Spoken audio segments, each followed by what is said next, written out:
ça correspond à la ligne suivie par Mansour Abbas depuis le début, c'est-à-dire de déconnecter l'enjeu palestinien de l'enjeu arabe israélien. Il a été élu sur une base extrêmement claire, c'est de faire avancer les intérêts des Arabes d'Israël dans leur vie quotidienne, en ce qui concerne leurs terres.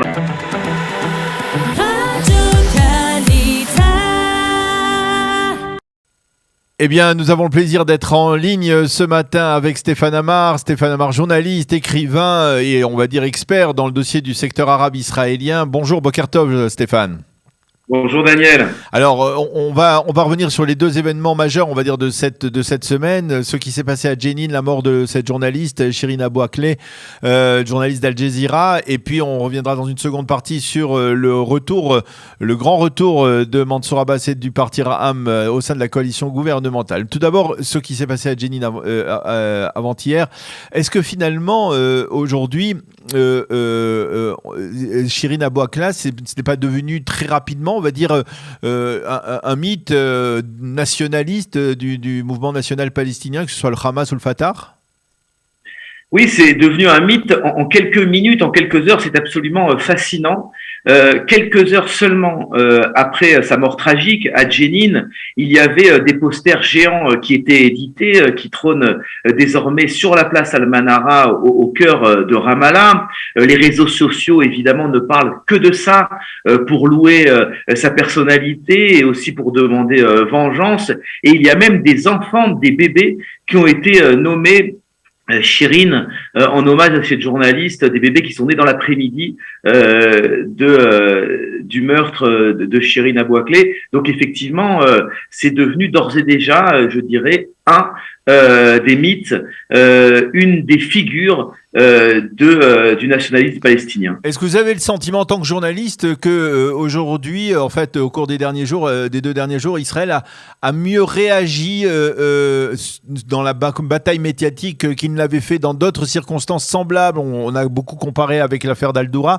Est-ce que vous pensez qu'Israël a mieux réagi, plus rapidement, plus efficacement? Ah oui, sans aucun doute, c'était difficile de faire pire. La réaction à l'affaire Al-Doura était absolument terrifiante puisque dans un premier temps, le gouvernement avait reconnu sa responsabilité, le porte-parole de l'armée avait reconnu sa responsabilité. Dans tous les cas, peu importe, c'est vrai que la gestion avait été désastreuse, surtout Israël avait détruit la scène du meurtre, donc avait fait quelque part s'évaporer toutes les preuves que l'on aurait pu trouver d'un côté comme de l'autre. Ça a été une d'affaires absolument terribles dans l'histoire de la Hasbara, de la propagande entre guillemets israélienne. Là, effectivement, il y a tout de suite une prudence d'Israël qui, sans exclure la responsabilité de l'armée israélienne, a dit qu'il fallait une enquête, indépendante. Je note d'ailleurs que l'AFP, l'agence France-Presse, a été beaucoup moins prudente puisque dès le départ, elle a repris complètement le narratif de l'autorité palestinienne en disant que la journaliste avait été tuée par des tirs israéliens avant de rétropédaler et de dire qu'elle avait été tuée lors d'une fusillade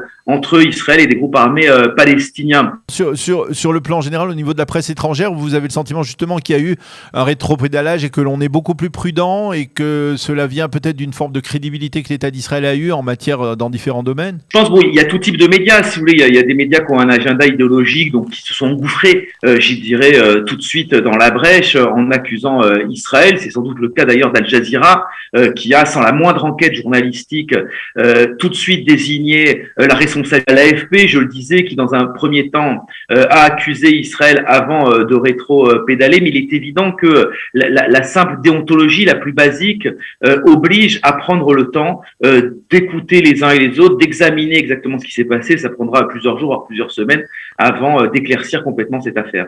Alors, le deuxième point, et ce qui peut paraître assez étonnant, et là on va toucher au dossier qui vous passionne, on va dire, ce sont les Arabes israéliens, c'est que quelques heures à peine après ce qui s'est passé à Jenin, c'est-à-dire mercredi à midi, eh bien Mansour Abbas a donné une conférence de presse et à la surprise générale, alors que l'on pensait quelque part que le mouvement islamiste se solidariserait avec, on va dire, avec le mouvement palestinien, avec Shirin Abu Akleh, eh bien il a annoncé qu'il revenait à l'intérieur du gouvernement, qu'il faisait son retour dans la coalition gouvernementale. ce n'est pas un peu surprenant finalement comment Mansour Abbas a réussi à persuader le conseil spirituel de la Choura d'un côté, et puis on va dire l'aile plus radicale du parti Raham, de revenir dans la coalition justement quelques heures après la tempête provoquée par la mort de la journaliste d'Al Jazeera? C'est pas très surprenant, ça correspond à la ligne suivie par Mansour Abbas depuis le début, c'est-à-dire de déconnecter l'enjeu palestinien de l'enjeu arabe-israélien.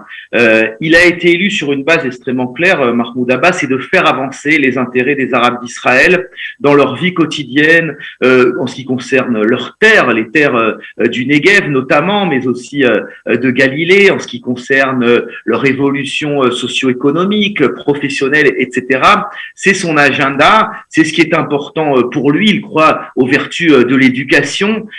Il défend les intérêts de sa communauté. C'est un lobbyiste, d'une certaine manière, de la communauté arabe israélienne, tout comme, par exemple, le parti Chasse est un lobbyiste des intérêts de la communauté orthodoxe séfarade. Ce sont des gens qui n'ont pas réellement de vision nationale de la politique israélienne, qui viennent à la Knesset pour défendre les intérêts de leur communauté. Et Mansour Abbas, estime que pour défendre les intérêts de sa communauté, eh bien, il vaut mieux qu'il soit à l'intérieur du gouvernement. Il peut négocier des budgets, il peut négocier son influence, orienter d'un côté qui lui est favorable la politique du gouvernement israélien. C'est pour lui son intérêt bien compris. Et c'est pour cela que je dirais cette affaire de la journaliste d'Al Jazeera ou toute autre affaire palestinienne est bien secondaire pour lui.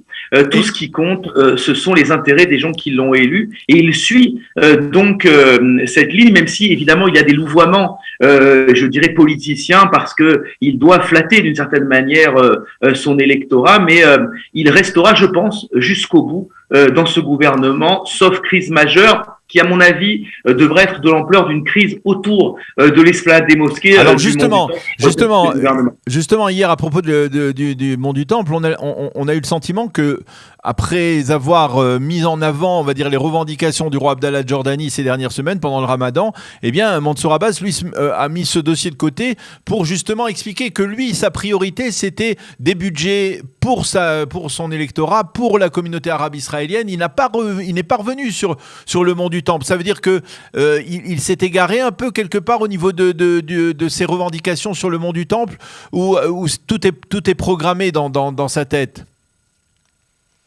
Si vous voulez, moi, je crois en l'habileté politique de Mansour Abbas, mais je crois surtout à son pragmatisme. C'est-à-dire que je pense qu'il a une notion extrêmement claire du rapport de force entre, d'une part, les Israéliens et les Palestiniens, et d'autre part, entre les Israéliens et le monde arabe, notamment la Jordanie.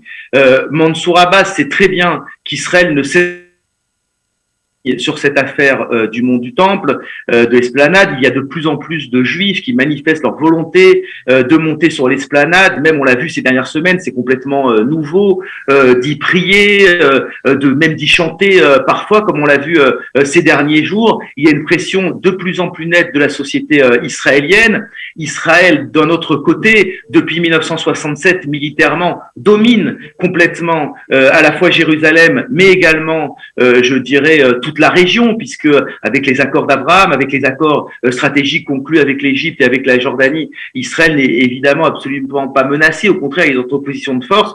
Mansour Abbas a très bien conscience de tout cela. C'est pour ça que, d'une certaine manière, il ne jette pas de l'huile sur le feu dans cette affaire de l'esplanade, et qu'il préfère, à l'instar, je dirais même, du gouvernement israélien, calmer le jeu et maintenir cette forme de statu quo qui n'en est plus vraiment un, parce qu'on voit bien que petit à petit, eh bien, les Juifs avancent leur vie dans cette affaire.